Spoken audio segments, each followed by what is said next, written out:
polymer, and it uses a piece of DNA to make that DNA. That's what that name is descriptive of. A DNA-dependent DNA polymerase is an enzyme that makes a DNA from DNA. Over here, right, so that's this one right here.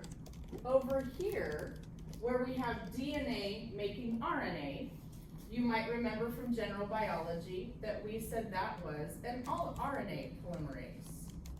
An enzyme that makes an RNA polymer. Polymer, of course, is a word that just means many things put together. Poly means many, and mer kind of is a word that means things, subunits.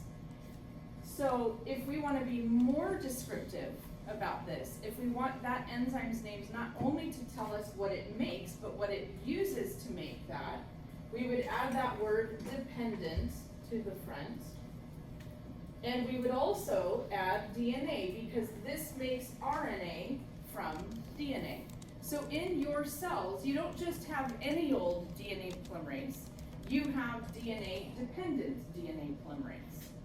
And you also have an enzyme that is an RNA polymerase, but it's not just any old RNA polymerase, it is an a DNA-dependent DNA polymerase. Oh my word, the DNA-dependent RNA polymerase. Good thing I wrote it down. So if a virus comes in, we mentioned this yesterday, if a virus comes in and it needs to make DNA or RNA from something other than those two templates, you can't do that for it.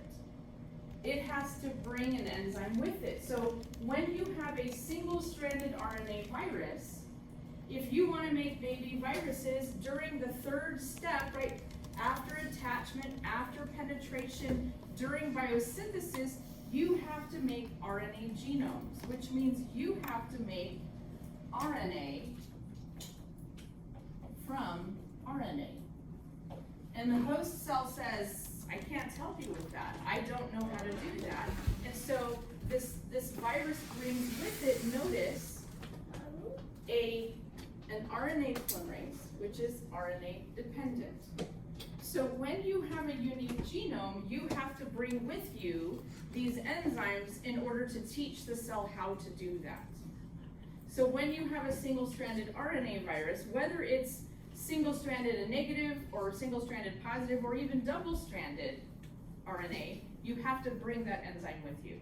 So life is a little bit more complicated for these viruses, but from our perspective, and this is something we're going to talk a lot more later on, and I mentioned this yesterday, this provides us a selective target. If we can come up with a drug that inhibits RNA-dependent RNA polymerases, which we do have drugs that inhibit enzymes, if we can come up with a drug that inhibits RNA-dependent RNA polymerase, and we administer that to you, it should not affect your cells adversely. It will only affect the virally infected cells adversely. And it will only affect their ability to make viruses. So we're always trying to think of selective targets when we think about pathogens. So knowing the life cycle of a virus, knowing what it needs to do in order to go through this 5-step process that ends with the release of viruses, knowing the ins and outs of those processes, right? So a virologist learns this, and then that, drug development companies see that and they go, ooh, okay, this is a target. Let's start trying to see if we can create chemicals that bind to or cleave or do something to that enzyme and damage it, and now we can slow viral replication. So understanding viral replication might seem like a tedious thing to do, but it actually helps us to treat viral infections because it allows us to understand how they operate. So for funsies, right, so for the testing purpose, if you need to do something with a weird genome, you got to bring the information with you to do that for the weird genome. The other thing to remember is that this, like all viruses, this is considered Baltimore group 5, is characterized in that group because of its genome and the way that it makes messenger RNA from that genome. And the virus that I chose of the Rhabdoviridae is lyssavirus, and particularly rabies lyssavirus. So lyssa actually means like fury, or angry, or madness, or frenzy, and it's a Greek word, and that's because they used to call this disease in ancient Greece, because it's been known for a long, long time, Lyssa. People had Lyssa, and it was just this angry fury. And rabies actually means the same thing, which should give you a hint that all over the planet where people were exposed to rabies, they realized that something crazy went on when someone was, had this disease. They didn't know it was a virus, but they knew that something happened to people. They got crazy. Oftentimes that was preceded by their interaction with a crazy looking animal that bit them, and that those people, in fact, would get so crazy that they would bite other people, and you can contract rabies through the bite of a person or an animal. It even is mentioned in 1930 BC in the Mesopotamian Codex. There is a fine listed there if you have a dog who has frothing at the mouth and you do not do something about that dog. In other words, take care of that dog. Right? So that was known back then. In the 16th century, it was referred to as the incurable wound. And one of the things that makes rabies really challenging, also this is a woodcut, notice this is a rabid dog. Those are some people meeting him off for the pub from years and years ago. It has many animal reservoirs. So as a zoonotic disease, we talked about that yesterday with influenza, it's a disease that's really hard to eradicate because we don't have very many rabid people in the world, but there are rabid animals in the world. And of course, that's one of the major reasons that our animals, really the only shot your animal is required to get is a rabies vaccination in order to be licensed, right? If they catch you and you have your dog out and your dog doesn't have a license, try to be gracious and not be frustrated with them, because rabies is 100% deadly. So if that dog bites a person and has rabies and that person doesn't get treatment, that person will die of that infection. So it's a very, very serious infection. It has the highest fatality rate of all viruses. Now, before you start thinking, okay, so this is the thing I should be worried about above all other things, it's very rare. Worldwide, there's less than 60,000 deaths annually. So it's not a very common disease, but it's very deadly. It has had a treatment since 1885. Louis Pasteur, we've seen this name a couple of times, and we'll see it a couple of times more. He piggybacked on the work of Edward Jenner. You'll remember Edward Jenner, he was one of our golden age of microbiology guys, and we just went really quick through those. And I said, we're gonna talk about Edward Jenner again later, but he is the person who came up with the vaccination. He's a person who intentionally took cowpox viruses and injected them into people to protect them from cowpox, to protect them from smallpox. And that was the first time that had ever been done using the scientific method, right? So he went through a very meticulous set of experimental parameters, published his data, and for a long time people were like, you're out of your mind, I don't want to do that. And then it caught on, and people were like, hey, this is a great idea. And by the 1800s, right, which is about 100 years after Jenner, Pasteur picked up on this idea, and he was tinkering with all sorts of things, trying to figure out if you could mimic that thing that Jenner had done, intentionally inject someone with something in order to protect them from disease. And one of the things that he was working on was rabies. And what he was actually doing was injecting rabies into the spinal cords of rabbits. And so he would do that, and then he would dissect the rabbit, and he would hang its spinal cord out to dry, which is not very hospitable. And then he would take that, which he presumed to be a little weakened, and he would inject that into rabbits, and he did that sequentially, and then he ended up with this thing that he thought might protect against rabies. And the story goes, and we don't know, right, because it's the 1800s, but the wonderful story goes that a little boy was bitten by a rabid dog, and his parents, of course, were frantic because 100% mortality. And so they rush to France, they find Louis Pasteur, and they, fall on their knees, and they're begging him to give their son this completely experimental treatment. And, he hems and haws because it's completely experimental, but then he says, the alternative, we know. And so he acquiesces, and they inject the boy with these shots, and the boy survives rabies. Now, we don't know if that's true or not, but it's a fun story. But it is actually the way that we treat rabies even still today. You can be treated after you've been bitten and survived rabies. So that attenuated rabies vaccine, not very fun, 13 shots. You'd be glad to know it's not 13 anymore today. I don't even know why I would know this when I was a kid, maybe because the book and the movie Cujo came out. But they would talk about how shots in your stomach and they're super painful, and it was like this huge thing. And then everybody was afraid of getting rabies and they want to get 13 shots in your stomach. It's not that bad today, but it still persists today. And it's a really interesting disease. So this is the reason I chose it. So the other name for rabies you might know is hydrophobia, fear of water. And you might wonder, why have a fear of water? So here's the interesting thing. The route of the rabies virus is through a bite. So we would say that is direct contact transmitted, and in fact so direct that you have to break through the skin. From the site of the bite, the virus will move into whatever neuron is closest, and it will ride that neuron to the brain, and then from the brain it will go down into the salivary glands. And it's actually in the salivary glands where this virus undergoes replication. So all it's doing is traveling this route. It does do a little bit of replication in the brain, which is why you get some of these mental signs and symptoms associated with it. But what it really wants to do is get down into the salivary glands, because that's where it's really going to be doing that attachment, penetration, biosynthesis, maturation, and release. And the kind of funky thing about this is this virus travels about 1 to 2 millimeters a day. So if you get bit on your face, you will have symptoms far sooner than you will have symptoms if you get bit on your foot. If you get bit on your foot and you're like 6.5 feet tall, it's actually gonna take longer for you to show symptoms than if you got bit on your foot and you're 4.5 feet tall.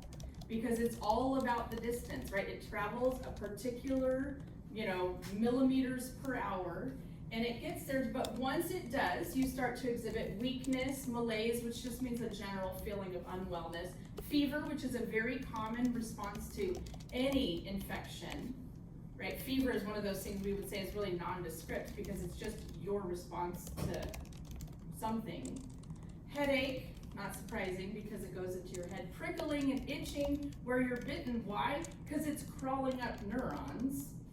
And then once it gets into your salivary glands, that's when you start to have this hydrophobia. It's not really a hydrophobia.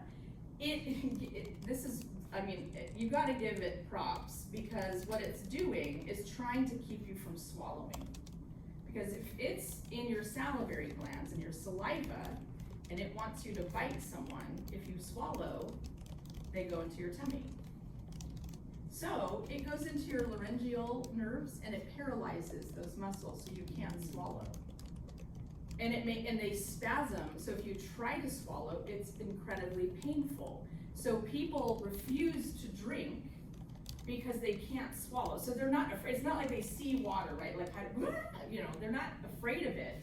They can't swallow, which I just think is such a trip, because that's what the virus wants, right? It wants to stay in your mouth, and it wants you to be salivating and drooling, because then when you get mad and you bite somebody, it will transmit more viruses to that next person. And when it's in your brain, it causes all of these symptoms that end up making you super angry, like literally angry enough to bite people. It causes confusion, anxiety, delirium, insomnia, agitation, hallucinations, and ultimately, because it's replicating in your brain, it is deadly. So between 2 to 10 days, right, depending on where you were bitten. The closer to your brain you were bitten, the shorter that span will be. The further away from your brain that you're bitten, the longer that span will be. Now, because it is so deadly, right, we want to know the rabies status. Like my son got bit by a dog a couple of years ago, and it was, you know, one of his friend's dogs, but the first thing they asked when we took him to children's, because he had to get stitches on his face, is where's the dog's rabies status, right? Because if not, they need to initiate this thing called post-exposure prophylaxis. So prophylaxis is usually a word that we used to mean before, right? It's preventative. So post-exposure prophylaxis is preventative after exposure. So they debride the wound, clean it really well, try to get as much out of it as possible. They give you rabies immunoglobulins, which means antibodies to the rabies virus, right? So that those antibodies will go into your body and bind to it and neutralize the virus so it can't get into cells. And then they'll give you a multi-dose vaccine. They'll give you a vaccine, and that vaccine will start to prime your immune system so that before this ends up happening, you actually have a mounted response. But all of that has to occur before you start showing any signs. So you need that the day that you got bitten. So if you don't know the rabies status of an animal that's bitten you, you will probably would be recommended to start doing this just in case, because the alternative, right, is very dim. Now there is something called a Milwaukee Protocol. The Milwaukee Protocol was put together, I think, within the last 15 or 20 years.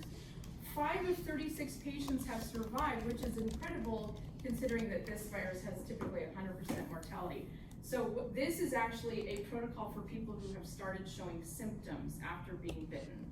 So what it's not, you know, it's not for the faint of heart. They induce a coma, they lower your body temperature, and they're doing all of that to kind of like calm all of your systems down, lower your brain activity so that you don't damage it. And then they give you ketamine and midazolam, like all of these like muscle relaxants and crazy things and antivirals, and they will pull you up out of the coma after it looks like everything's okay. And that has been successful for 5 people. But definitely the alternative of having, right, the post-exposure prophylaxis is better. The multi-dose vaccine I think is on now, it's day 0, day 3, 7, and 14, I think, so it's 4 shots. So not the 13 that Louis Pasteur required. And obviously the better idea, right, is to vaccinate animals so that we don't contract rabies. The problem though is that wild animals can have rabies too. So a lot of people's dogs contract rabies because they're bitten by a coyote or some other animal out in the wild. And so they actually put rabies vaccines into meat, and they'll helicopter it out and drop it in areas that surround like suburban areas in order to hopefully get those animals to eat the food and then become vaccinated by it. One other really interesting route of rabies transmission, fun fact, bat urine. If you're a fan of spelunking, you like to go crawling around in caves, you should always wear a mask because bats are a carrier of rabies. They're actually, I listened to a podcast by a guy, I don't even know what you're called when you study bats, but he's a bat study guy. And he's, you know, trying to make the case like, listen, bats, like everybody thinks bats are the people, you know, the bad guys, they're the ones that transmit rabies all the time. It's like, it's really not the bats, it's dogs and, you know, things like that transmit them, because bats are not around people all that often. But, you know, bats, they sleep during the day, right? So if you go spelunking into caves, there are definitely gonna be bats in the ceiling, and they urinate while they're sleeping. And so actually when you spelunk, you're walking through maybe like a mist of bat urine. And if those bats happen to have rabies, you can actually breathe it in and contract rabies that way. So if you go spelunking, you should put a mask, like a respirator on, so that you're not breathing in anything that has rabies, right? Now that doesn't mean like the masks that we wear, right? Those are not protective to you, the masks that we wear. Those masks are supposed to protect other people. You wear them when you're sick, so that when you're talking or you're coughing or anything like that, it catches all the droplets, right? They don't stop viruses. That was always funny to me when the pandemic and people were, you know, anti-mask. And I'm not the biggest mask, I mean, I'm not a proponent of just masking for funsies, but, you know, people would be like, look at me, and like they could take a drag of a cigarette and like blow it through the mask, like, ooh, look, air goes. You're like, no, I do, because if air didn't go through it, you would suffocate when you put it on your face, right? Because that's not what it's for.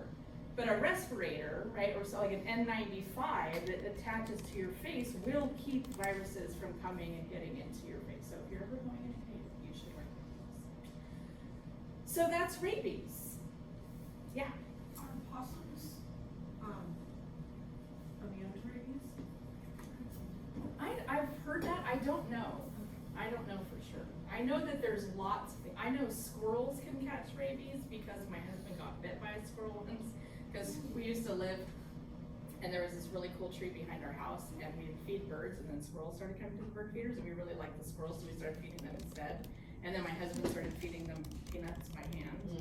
And one of them accidentally bit him, because squirrels, their eyes are on the sides of their heads, so they can't see in front of themselves, and it just went bonk, and like tried to pull, and it was this big, and I'm like, you're gonna get rabies, it's gonna be terrible. He's still alive.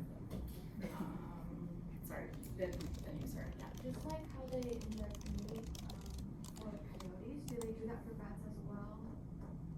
Not that I know of, that would be difficult because bats eat insects primarily, or fruits. But most bats eat insects and fruit, which is why bats are a wonderful thing, right? Because without them, we'd have like billions of mosquitoes. When I was listening to that podcast by the bat guy, it was insane. Like he talked about like the number of mosquitoes that like the group of bats will eat in a single night it's like in the tens of millions. It's nuts. So bats are your friend. Plus they're cute. And have you ever seen, there's this really funny video where they took a film of bats sleeping and they turn it upside down and they say it looks like a goth nightclub because it looks like they're like anyway, Sarah. If dogs, let's say they contract rabies and you take them to the vet, would they still get the same vaccine as humans, or would they go That's a through great question. I would assume you could do that. I think they would probably quarantine your dog. They would not let you take them home with that, but I would think that they would do it and then just keep them in a cage and then see how they are after 2 weeks. Do you think that they would have the same time left for their 2 to 10 days? Or? Well, they're smaller, right? So presumably it would be a faster course of disease. But your dog is also vaccinated, so I don't know. I should ask my vet. What happens if the dog is bitten, even though he's vaccinated? Because they might, do stuff like this anyway, like give them some rabies immunoglobulins. But I don't know, they are smaller and it travels, it's just like if a little kid were bitten, it would be a much shorter prodromal period, we call that, before they start showing significant signs. But I don't know, that's a good question. I'll have to ask my veterinarian. So then with bats, they have rabies, they'll die.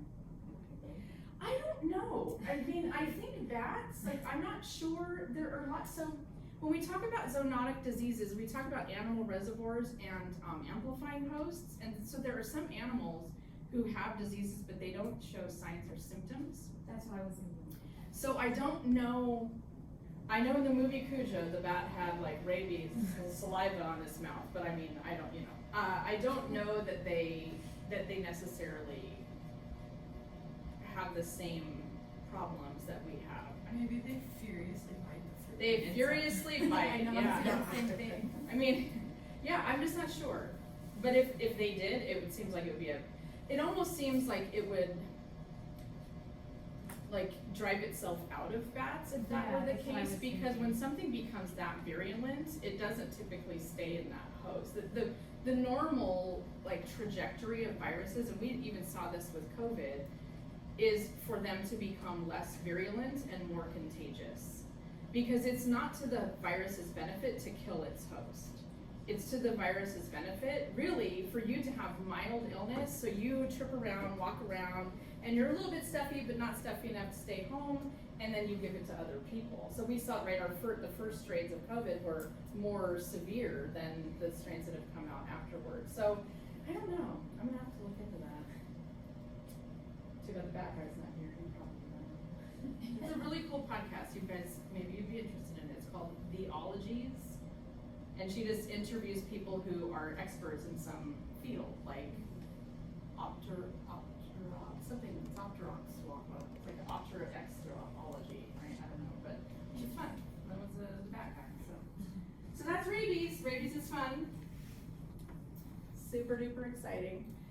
Next up, we have another funky virus. This is a double-stranded DNA virus. So you say, oh cool, like that's no big deal. It's a double-stranded DNA virus. We already talked about how your cells can do everything they need to do with a double-stranded DNA virus. But this guy likes to change his double-stranded DNA genome into RNA. So he goes back and forth. So that's a little bit strange, and you don't know how to do that. You can't make DNA into, or you can't make RNA into DNA, and so this guy has to bring with him something called reverse transcriptase. So reverse transcriptase is kind of a bummer of a name because it's not as descriptive as these other ones where we say it's making an RNA polymer and it's DNA dependent.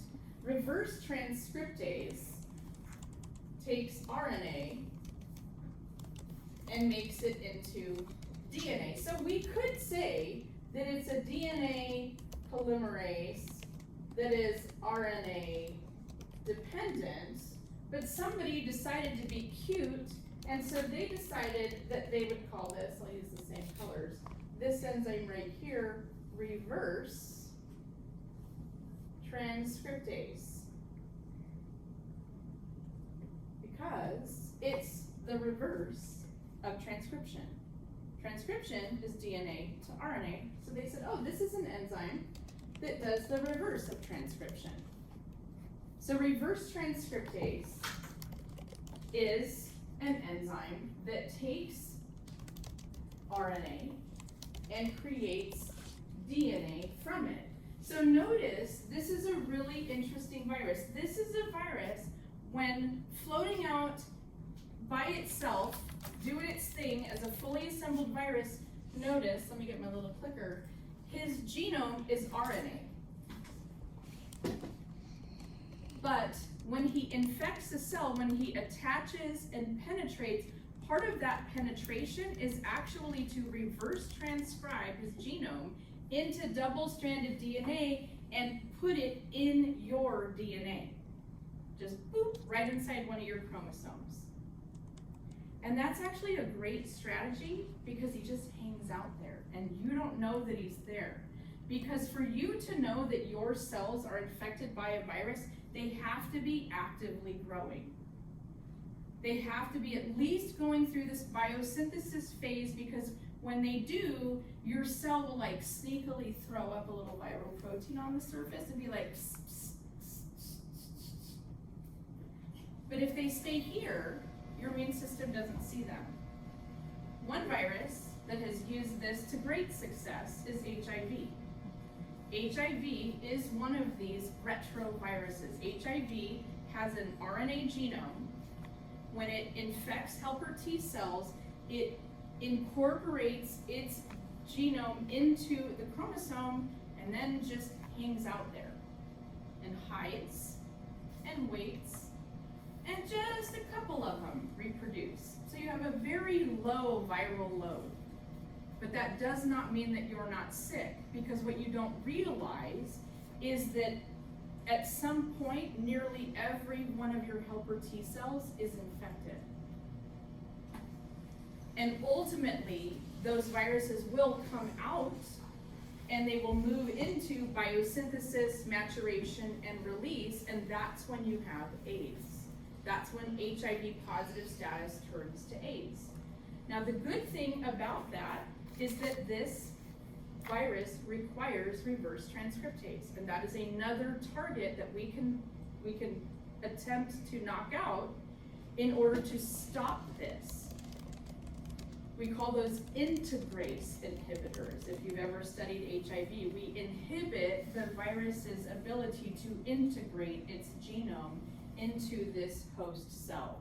So this strategy right here is a very good one if you're a virus. It's a very bad one from our perspective. We'll talk a lot more about that when we talk about HIV, but what we can say right now is, so this virus has a very strange genome, so it gets its own group, right, the Retroviridae, and Retroviridae are categorized because they have an RNA genome that becomes double-stranded DNA and then goes back to RNA. So they are in a different group. They have this RNA genome that becomes DNA and integrates itself into the host chromosome, and these viruses are often associated with cancers. Now, not all cancer-causing viruses are retroviruses. In fact, the most commonly known cancer-causing viruses are probably the wart viruses, papillomaviruses, right? HPV, which is what we have vaccinations for, and those are not retroviruses. But the first virus that was ever associated with cancer is a retrovirus, so that was the one that I thought that I would highlight here. So you can kind of understand why some viruses are associated with cancers. So this was discovered in 1911 by Peyton Rouse, and it's called the Rouse sarcoma virus. So it does get a descriptive name, gets his name, and sarcoma is a cancer, right? Well, whenever you see oma, that's cancer, right? Lymphoma, carcinoma, sarcoma. Sarcoma is a cancer of connective tissue and muscle. So it was discovered in 1911, and he didn't really understand what was going on, but he had a chicken with a cancer, and I don't know why he decided to do this. I've never thought to look into Peyton Rouse's life story, but he took the carcinoma, he broke it up, he ground it up, he put it through a Chamberlain filter. A Chamberlain filter should filter out everything except, we know, viruses, right? Because in 1911, they knew that held viruses, right? They had already done the tobacco mosaic stuff where they took the filterable infectious agent and infected the plants with it. But this didn't get a viral infection. It gave the chickens cancer. It replicated cancer. So now we wonder, well, is cancer infectious? Because we think of cancer, really, you couldn't really call it a genetic disease, but it is a disease of damaged genes. So how is it that it can be associated with an infection? And what he discovered, well, I don't think he discovered it, sorry. What was discovered is that this particular virus has what's called an oncogene. So they called him an oncovirus, right? So onco meaning cancer. But only certain strains of this virus caused cancer. Some of these strains, when you put them into the chickens, they didn't get cancer. Some strains did get cancer. So everybody started wondering, well, what's the difference between those two viruses? So they looked at both of them. So here's one, and here's the genome of the other. Now don't worry about it, right? This is all the genes for how to make a virus. This is its envelope, blah, blah, blah, blah, blah. These don't cause cancer, but they do incorporate into the genome because they are retroviruses. Only viruses with these, which include this gene right here, can cause cancer. So they started wondering, what on earth is that gene? They called that the SRC gene, right? The sarcoma gene. And they started looking at it, and they found that gene already present in every animal that they tested in the animal kingdom, including people. And they're like, whoa, that's a trip, like that gene's already there. And what they realized is, oh, this is a proto-oncogene. And whenever you see proto-oncogene in a textbook, you think, oh, that's bad, right? That has to do with cancer. A proto-oncogene is actually a normal, good gene that all of us have, and it's a cell cycle regulator. You might remember when you were in general biology and you talked about the cell cycle, right? So you have this cell cycle, and you've got this S phase, and you've got G1 and G2, and then you've got mitosis, right? And during the S phase, that's when you make DNA. These genes allow you to do that. So they're good. Proto-oncogenes are absolutely essential. They are what positively move you through mitosis. Without them, your cells will not divide and you would still be one single cell. So they're absolutely essential. But in the body, the normal one, the cellular gene works the way that it should. It turns on genes when it's supposed to. It listens when other things tell it, calm down. This one doesn't listen. It's mutated. It's mutated. The one that's carried in those viruses is mutated, and it acts, I'm going to introduce a word to you that we're going to see later, constitutively. That means it's on, it's transcribed, it's translated all the time. Which means, when that gene is transcribed and translated, that tells the cell it's time to undergo mitosis. Normally, it's only on at particular times. There are things that have to happen in order for that gene to be turned on. It's regulated. And we're going to talk about gene regulation later on. But this mutated one does not need to be told to turn on. It is transcribed and translated, and so all the time, the cell is undergoing mitosis as fast as it can. And when the cell undergoes mitosis as fast as it can, it makes mistakes. It's like if you try to write a 10-page paper in 3 hours, it is not going to be as good a paper as if you had spent time going through it, proofreading it, and making sure that you put together a quality product. When you undergo mitosis over and over and over and over again, you make mistakes. Those mistakes lead to cancer. So this causes uncontrolled mitosis, which from its perspective is a great strategy. Because when it causes mitosis, it makes baby cells for its babies to move into. So it's actually a great strategy on the part of this virus to cause uncontrolled mitosis, right? Uncontrolled mitosis makes a tumor. A tumor is not necessarily cancer. A wart is a tumor. It's uncontrolled cell growth. It's the cells on your hand or on your leg or wherever it is, right? Genital warts are also a thing. That it's just cells that undergo mitosis when they're not supposed to, so they grow into this mound. That itself is not cancer. What is cancer is because that's happening, some of those cells are making mistakes, and when they make particular mistakes, they become mobile, and they leave, and they go other places, and they stop listening to cellular cues to die because there's something wrong with them. They basically, give the Heisman to everybody, and they go wherever they want, and they grow, and they do whatever they want, and then when they go to your brain, they grow in place of brain tissue, and you need your brain. And when they go to your liver, they grow in place of liver cells, and they're not doing liver cell jobs, and so you die because those things provide important functions, necessary functions for your body.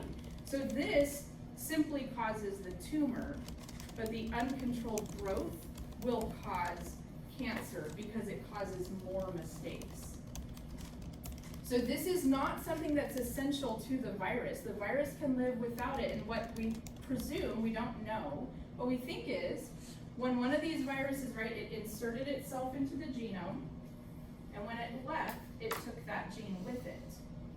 And then it went into another cell, and that cell now had 2 copies of that gene, and so it underwent mitosis more, and that was actually a benefit, and so that virus survived, according to the survival of the fittest idea, right? Because it was growing faster.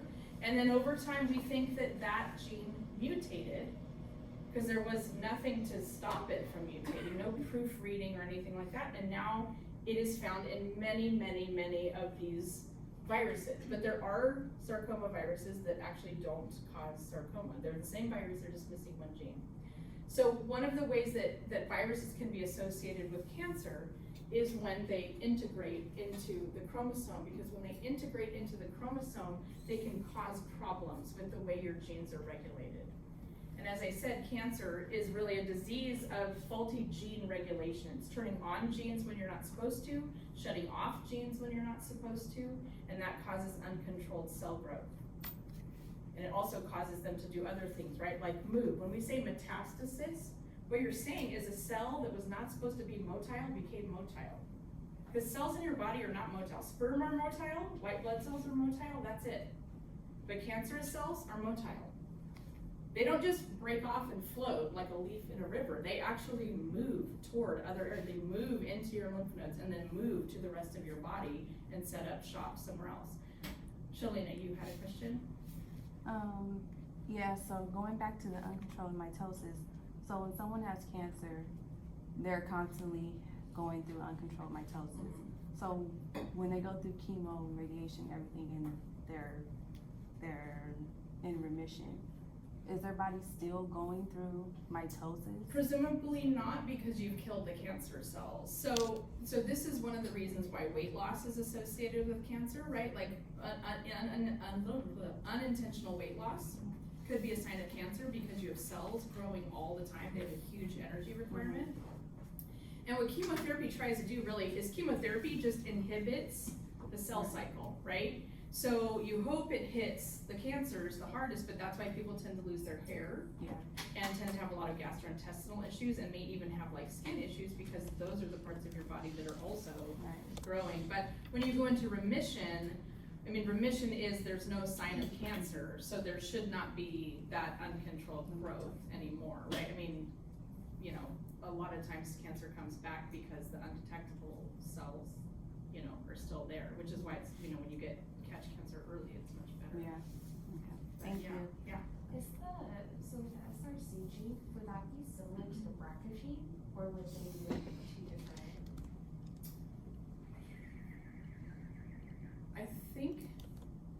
I think the BRCA gene is a tumor suppressor gene, which is also associated with the cell cycle, but it's one that tells it not to undergo mitosis, and when it's mutated, it doesn't do that. So, like when you read about cancer, a lot of times people talk about cell cycle, and they'll talk about regulators as brakes and gas pedals. So you have some that are brakes, we call those tumor suppressor genes, and some that are gas pedals, those are proto-oncogenes. So damage to either of those can lead to cancer, and then there's a third, like caretaker genes, where they're like, hey, we were just exposed to UV light, we should probably calm down and check things out. And so mutations in any of those three can lead to cancer. And when you have a mutation in one, then you have rapid growth, and that leads to more mutations. And things like carcinogens, like I said, UV light, those are things that damage DNA and increase the mutations. And it doesn't mean the mutation is going to be there, but it makes, you know, if you get 20,000 mutations because you know, cook yourself, like you burn, right? Because I think every sunburn, you increase your risk of skin cancer like 4 times or something like that, right? It's really bad. And that's because you're causing mutations, and it becomes more and more likely that you'll mutate one of those genes. Because it's not just a mutation anywhere, it's mutations in particular places that lead to cancer. But I think the BRCA gene, which is associated with breast cancer, I think it's a tumor suppressor gene. All right, so, fun stuff. Tuning chickens would be so interesting. All right, so now we have a double-stranded DNA virus, super kooky, also has a wacky enzyme associated with it because it needs you to do something you don't know how to do, and that is make a double-stranded DNA genome. So this guy also gets his own family. He's double-stranded RNA, and the one that I chose is rotavirus. Rotavirus is typically only really on the radar of people with small children because it is the #1 cause of diarrheal illness in children worldwide. And it has a livestock reservoir. And in fact, sad story, they tested this by taking filtered fecal material from children who had had diarrhea, so through one of those Chamberlain filters, and gave it to a bunch of livestock, and they were like, oh, sure enough, this is a viral disease that's causing this diarrhea, not a bacterial illness. And they saved the samples, which is often done. I know that seems weird, but when we find things, like even HIV, they've been able to go back and find it in preserved tissue samples from way before HIV was known to be a thing, because when someone dies of something unusual, they'll typically preserve tissue samples just in case someone figures something out later on, they can connect the dots. So in 1943, they performed this experiment. They had no idea what was in the filtrate, but they saved it, and they identified it in 1973 as what they call rotavirus because it looks like a rotary under, right? It looks like a wheel under electron microscopy. So rotavirus is a very common diarrheal disease in children, And you might not ever have heard of it, but it was responsible for 215,000 deaths in 2013. The reason I have some fairly old data there is that we do have a vaccination against rotavirus, and that vaccine has drastically reduced the number of deaths in children due to this illness. Oh, whoops, it's not via the rural fecal route, it's transmitted via oral fecal route, and it's very contagious. And I'm kind of, what is it when Disney, Easter eggs? It's like a Disney movie, I'm putting Easter eggs. I said constitutively, and you're like, what does that mean? Don't worry, you're gonna see it later. And I said, it's highly contagious. The ID50 is 100 virions, and you're like, what does that mean? Well, we know what a virion is, right? It's an active virus. The ID50, the infectious dose 50, we're gonna learn about later. It's a measure of contagiousness. It's how many viruses is necessary to make 50% of a test population sick. 100 is very little, right? I mean, 100 viruses is way smaller than you could ever see with your naked eye. Remember, they're like 100 nanometers long, right? So you can have seemingly very clean hands or very clean water, or you can scrub really well your bathroom after somebody's had rotavirus infection, and it's very easy for someone else to contract it. It's very acute. We talked about the word acute. Rapid onset, rapid decline. 2-day incubation, 4 to 8 day course. The bummer is that adults can be asymptomatic because we probably have seen it as children and survived it. We're immune to it, but we can still carry it. And asymptomatic carriers are a huge issue because when you're not sick, you don't know you're carrying something. We're gonna talk later on about Typhoid Mary, who was actually a real person. Her name was Mary Malone. And she killed dozens of people, never having been sick from typhoid fever herself.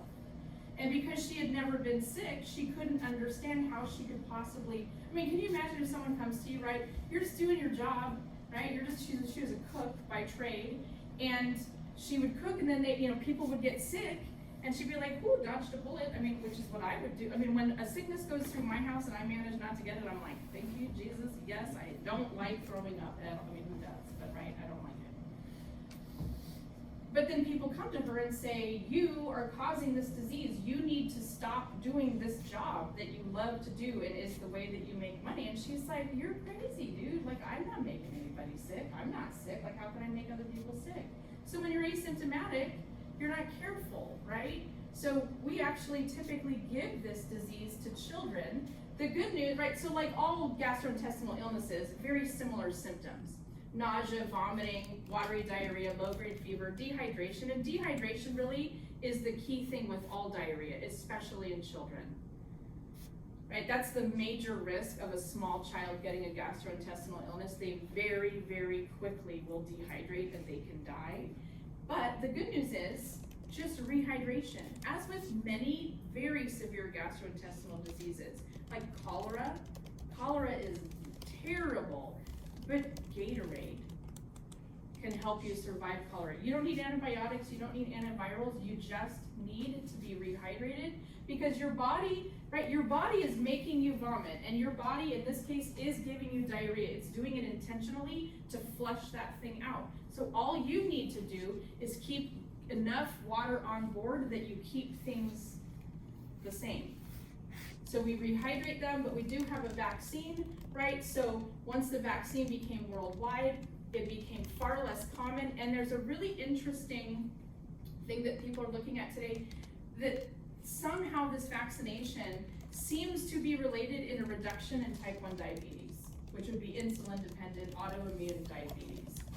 Don't really understand how, but that's kind of an exciting thing, is type 1 diabetes.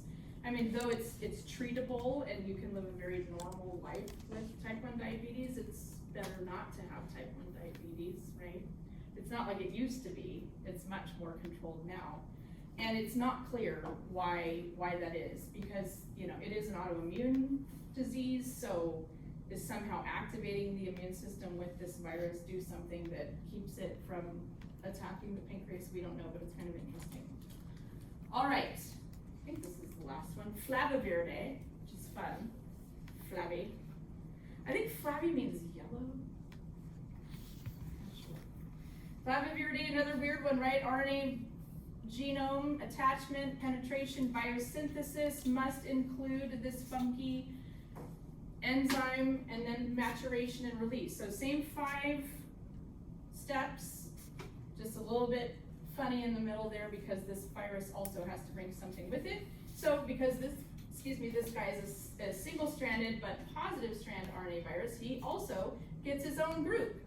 And the virus that I chose to talk about from this is Ebola virus. Ebola virus, not endemic to the United States, although you might remember a few years ago, we did have a person brought to the United States to be treated for Ebola, and people were rightly very concerned, right? Because we don't have this disease here. You've got to be really careful about introducing a disease where it has never been, because Ebola is very deadly and very contagious. Now, thankfully, they were able to transport this person and treat them. They survived the Ebola, and they did not give it to anybody else. Ebola is endemic, as you can see in this area surrounded by these purple, I guess, dotted lines. It's very common in what we would call sub-Saharan Africa. Sub-Saharan Africa, because it turns out this disease has a fruit bat reservoir. Fruit bats can have Ebola. It's not uncommon for bats to have viruses that can be transmitted to humans. We've seen rabies and now Ebola. This is a relatively new disease. It was discovered in 1976, but it has a 90% mortality rate, even with treatment, and it's thankfully, though, only spread through direct contact, which that's another Easter egg. We're going to talk about routes of disease transmission. Direct contact means you have to touch a person that has that disease. They can't sneeze it into the air. You don't contract it by, touching something that they touched. And if I'm remembering correctly, I don't believe that people are infectious prior to showing symptoms, but they are very infectious. Their bodies are very infectious. And in fact, one of the sad things about Ebola virus disease is that people will contract it when they care for their loved ones that have died, as they clean their bodies, right, in order to honor them and wrap them and bury them. And it's been a real struggle, because one of the things that, people try to come in to do, and let's be honest, right, when white people have gone into areas where non-white people are, they try to be altruistic and tell them what to do. It doesn't end up well for them. So when you roll in and you're like, sorry, you can't have your dead grandma, we need to cremate her, and you're like, I'm sorry, you're gonna do what to my grandmother? Like, that's horrifying, right? So there's been a big struggle to try to kind of gently inform people and educate and let them understand why we're trying to institute these control measures, and it's in order to keep you from getting sick, and it's not just me telling you what to do, like you're mansplaining to somebody, right?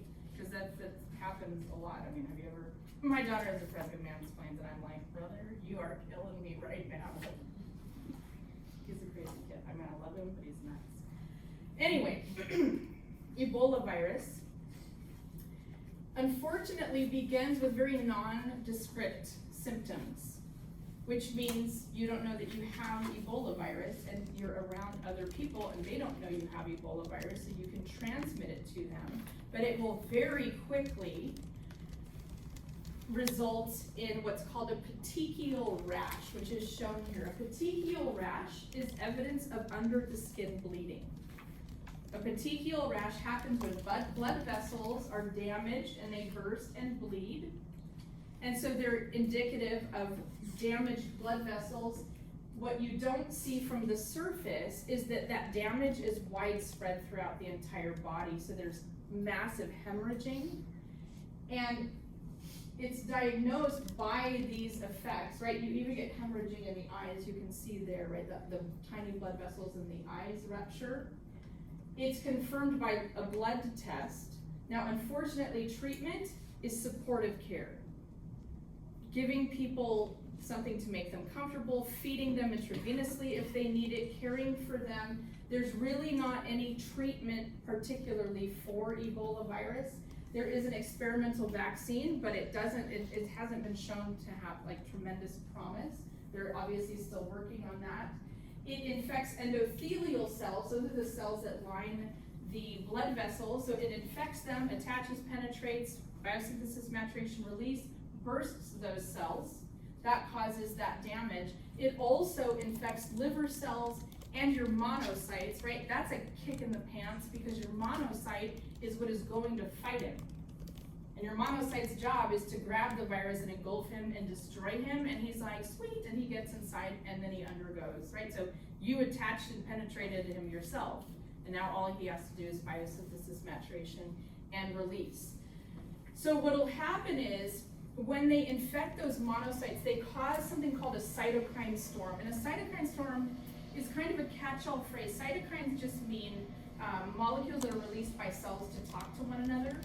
And basically, it causes your body to sound a massive alarm all over, and that dilates blood vessels all over the body and causes all sorts of crazy stuff, which causes shock, right? When you have vasodilation of a particular area, that can be good because it increases blood flow to that area. But when you have vasodilation, like dilation of blood vessels throughout the whole body, you have really low blood pressure, and you don't, it's not perforate, you're not perforating your brain, I can't think of the word. Get enough oxygen to your brain.